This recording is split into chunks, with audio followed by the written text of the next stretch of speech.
Take off the pampers. Take off the Huggies. That depends if you wear those. Lord Bernhard TV. What is going on, ladies and gentlemen? It is Lord Bernhard TV back at you with my broken glasses, and all this happened by playing The Last of Us 2. A bullet went through one speaker to the next. I jumped, the controller went up, broke the glasses. You know, that's that gamer life. But anyway, we're going to talk about The Last of Us 2. We're going to get into controversial subjects. We're going to keep this respectful and professional at all points of this conversation and discussion, and I would like you to do the same thing in the discussion if you so choose to comment, which will be very interesting because this game has caused a lot of controversy. I think it's unwanted controversy as well. But anyway, you're going to see me looking back and forth to the computer screen because I have a lot of things written down right here regarding the game. So without further ado, let's get into it. The graphics are some of the best graphics on the PS4 to date. And we know we have Ghost of Tsushima coming out in a couple days. So it's going to be interesting to see which one takes the best graphics to end the console with a bang. One thing about this game is it makes your PlayStation 4 sound like an airplane trying to take off. So I know I reduced the lifespan of this PlayStation 4 playing The Last of Us Part 2. So it's a good thing that the PlayStation 5 is coming out because my PlayStation 4, I know, is on its last legs after me playing, 30-something hours of The Last of Us 2. The game has a very dull aesthetic to it. So regarding the HDR, it doesn't really do too much. It makes it pop just a little bit.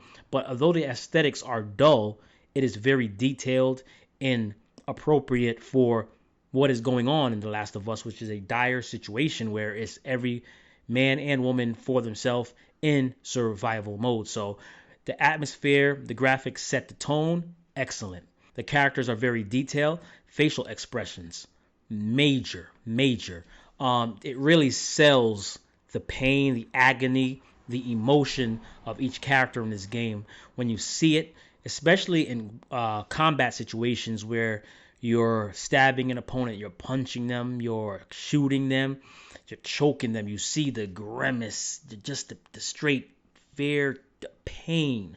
You see it translated so well in the facial expression. Shout out to the facial shout out to the facials. hold up, pause. Shout out to the actors who did the facial expressions on the motion capture. Awesome job. Give it up for those guys. So let's move on to sound. The sound is very important. Everybody knows that sound really gets you into whatever you're watching, whether it's film, video games, meditation, whatever you do. Sound it's the immersion, man. It really brings you there. And this game really brings you into the game with the sound. Whether you're listening to it with headphones, whether you're listening to it with stereo system, the sounds are deep, the sounds are high pitch, and it just really gets you there. I was startled several times playing this game, but there's one particular scene with the sniper on the bridge that really set my speakers on fire with the high-pitched whizzing of the bullets going from speaker to speaker. A friend came over and watching me play. The bullets went by, man. He's like almost jumped out of the seat.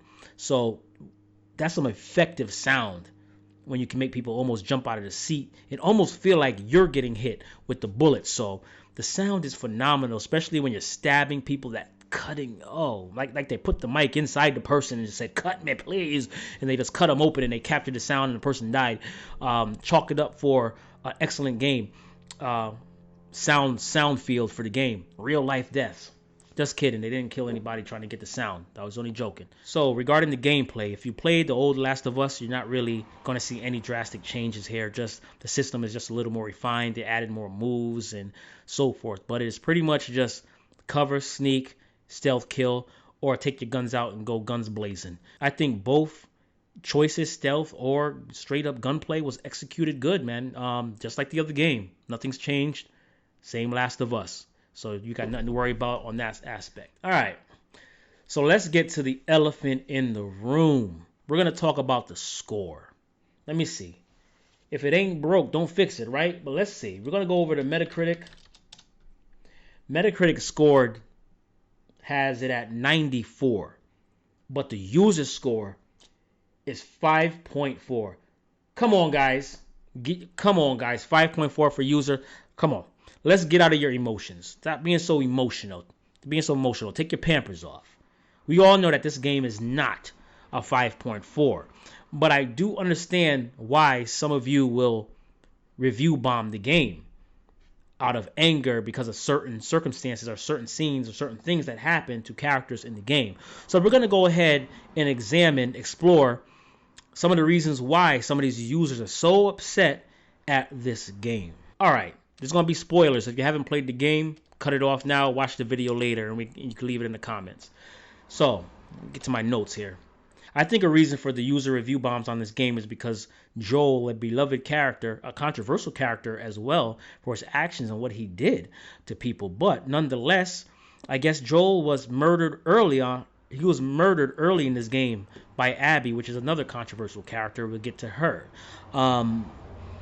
Joel was brutalized, man, and I think you guys took that to heart. Like, come on, man, how are you going to get rid of Joel so soon in the game? But hear me out.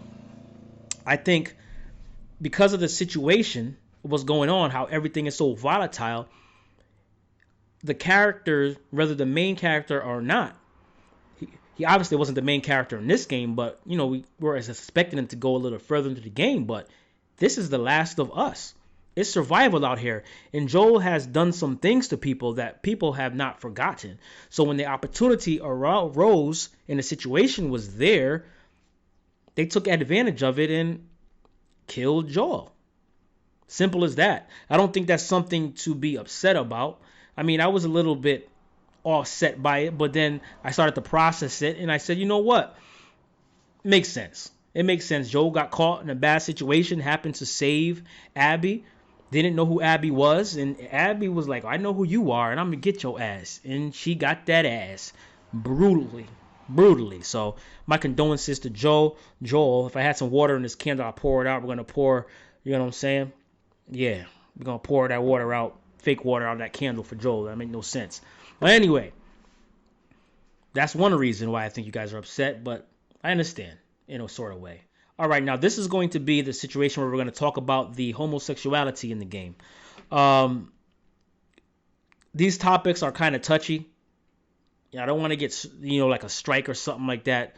So this is going to be discussed in a professional manner, and I would like that professional manner to be, talked about the same way in the comments if you choose to comment on it. So a lot of people were upset about the lifestyle decisions of the characters in the game or the characters that they put in the game, because go here to the list. We have Ellie, who is the main character, who is a lesbian.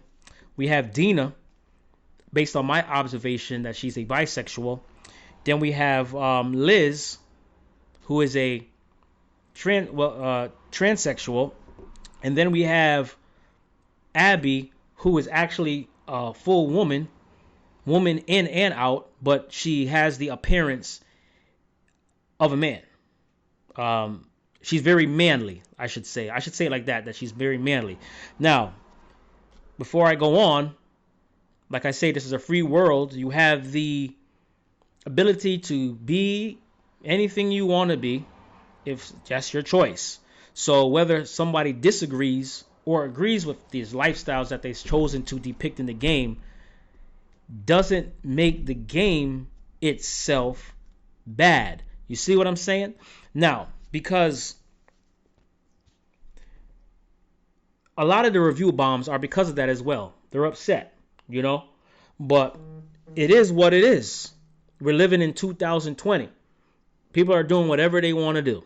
So the game should not be slighted because it had a heavy dose of homosexual characters in the game. It shouldn't be docked because of that. I think that is quite ignorant. Like I said, you don't have to agree with the lifestyle choices of anybody, but if the game is solid, just because there's homosexual characters in the game doesn't mean that you say the game is trash. And I guess the issue with that was people were saying that it was an agenda purposely done by the company to present the game and the characters in that manner. I don't know. It very well could be. It very well could be an agenda, but Who cares? You are what you are, and they are what they are. And as simple as that, you respect the decisions of, somebody else. Like I said, it doesn't mean that you have to agree with it. It doesn't mean that you have to disagree with it. It doesn't mean that you really have to care one way or another. You just do you. Okay. So we're going to move on to another reason why people probably use or bomb this game. The decision to play as Abby for the latter part of the game. I know they really they had to go over that in their mind because it's a rough decision where you have a beloved character as like Ellie in Joel. So now you have Joel that's dead. Now Ellie's that's left. And now you obviously done playing with Ellie. Now you're playing with a whole nother character. But you got to understand what they were trying to tell you, what they're trying to show you, what they were trying to make you feel. They were trying to make you see the decisions that every character in the game had to go through, especially with the two main, the protagonist and the antagonist, or whether it was vice versa. Who knows? You know what I mean? Abby's part of the story, I would say, was definitely more action oriented. I saw her part more of she's more just a more brutal. She was stronger. I enjoyed Abby's story as well, just as much as I enjoyed Ellie's story as well. I don't think they really needed to tie so much things together to make it intertwined so much.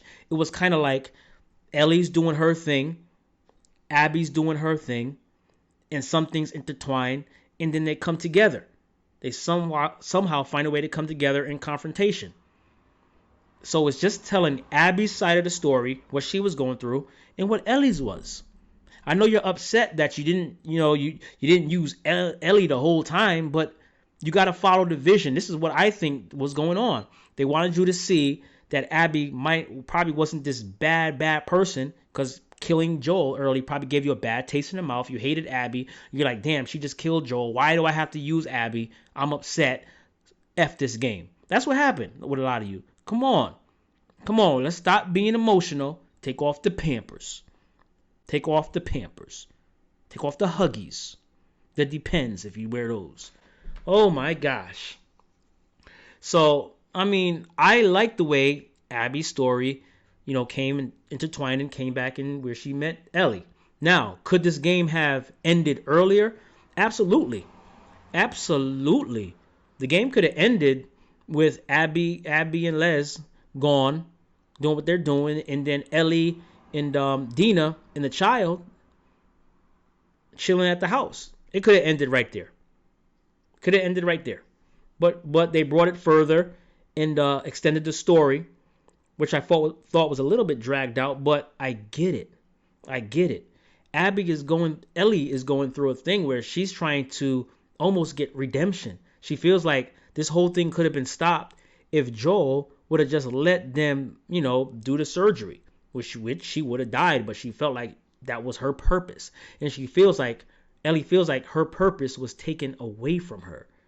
And then when Abby killed Joel, she's like, yeah, nobody can kill Joel. Nobody can be upset with Joel but me. Ellie wasn't going to kill Joel, but I'm just saying, like, you hurt her father. Although Ellie was upset with Joel, you can't, that's pretty much like a father figure to her. You can't kill Joel in front of her. So she has this revenge thing. The way they got back into the story for the hunt down of Abby was Tommy, the brother of Joel, came back to the house, particularly to his house, and was like, yo, I got location on her position. She may be XYZ. And Ellie was ready to be like, give it on up. But would it have been even fair for Ellie to say, you know what, I'm done, after she told Tommy what was going on, and Tommy went out to hunt for Abby initially? So Ellie was almost obligated to go back in and rehatch this and restart it with Abby. So they worked that into it pretty good. It worked. So when you go back out, take another long breath, another couple hours, and do it all over again, I think another thing why people was upset is because you had to play Abby versus Ellie, and you were Abby. You see what I'm saying? You were Abby trying to kill Ellie. And Ellie's a beloved character. Ellie's a beloved character. So I think maybe they could have somehow brought Abby to that point and then flipped it again and then let you play um, Ellie and try to kill Abby, because there's so much more connection with Ellie than there is with Abby. But like I said, it still works the way they have it, but it's kind of rough trying to hunt and kill Ellie. It makes you feel like, come on, man, I don't want to. This is Ellie you talking about, you know?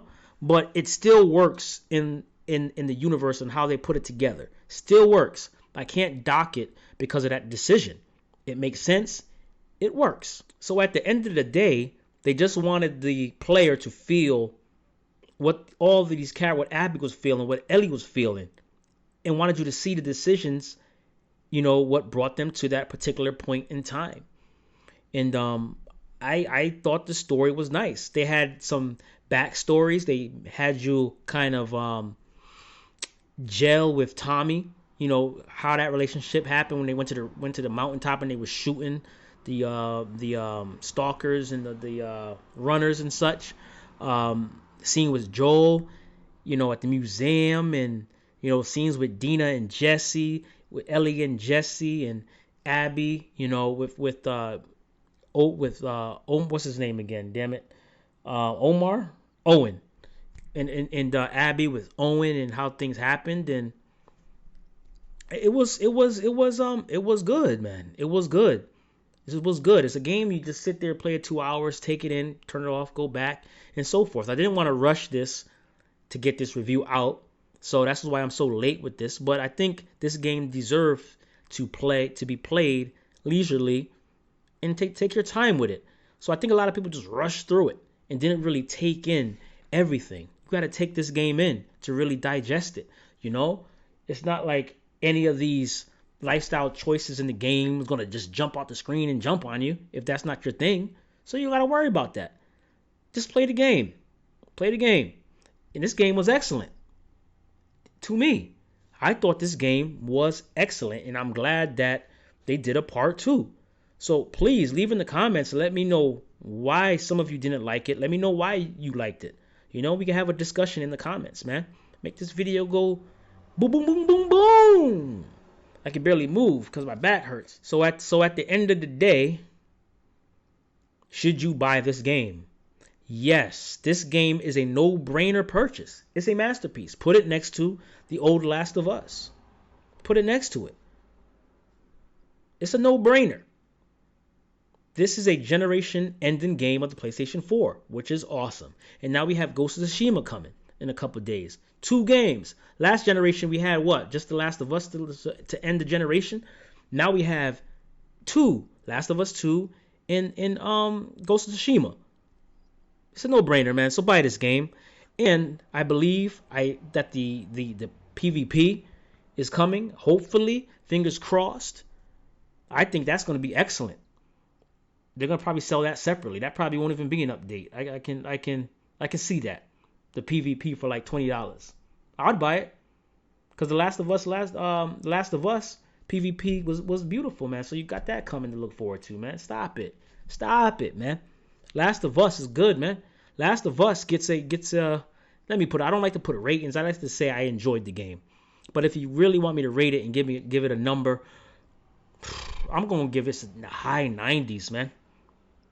I'm high, like 95. I'm going to give it a 95. Definitely a 95. Only because I think they could have tied up the game. The game didn't have to be that long, but I appreciate it being that long. You see what I'm saying? I appreciate it being that long. So, oh, one last thing before I go. They're like, so why did she keep Ellie alive? A lot of people are saying that. Before I go, why did Abby keep Ellie alive? Because Ellie didn't have nothing to do with Joel. Well, she was the reason Joel killed her father, but Ellie didn't say go kill Abby's father. So she had some mercy. She had mercy 2 times. Which Ellie didn't appreciate and still went out to kill Abby. So you can kind of give Ellie the kind of side stare like, come on, Ellie, give it up. It's over. Give it up. So who's the bloodthirsty here? Who's bloodthirsty here, Abby or Ellie? Are they both equally bloodthirsty for good reason? Go buy this game, man. If you haven't played it, go buy it. If you have, leave a comment. I'm out. I hope you guys enjoyed the little condensed discussion about The Last of Us 2. I will see you on the next one. Continue them in the comments, man. And have a what? Glorious day.